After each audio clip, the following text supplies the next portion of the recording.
F'Marzu li għadda skont sħarriġ tal-Eurostat pajjiżna irreġistra t-tielet l-akbar tnaqqis fil-beħ mill-ħwienet minn fost il-pajjiżi kollha tal-Unjoni Ewropea. Fuq ix-xahar ta' qabel il-beħ mill-ħwienet f'Malta nnaqas bi 2.7%.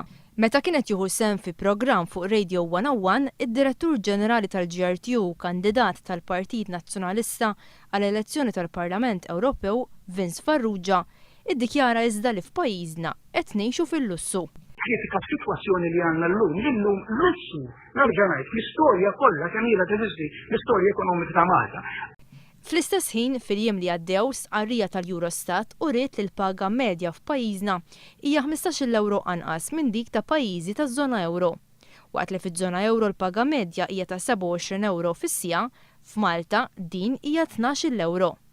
Għal Vince Farrugia iżda f'pajjiżna hawn il-ġid. Illum letteralment negħrqu fil-ġid, issa.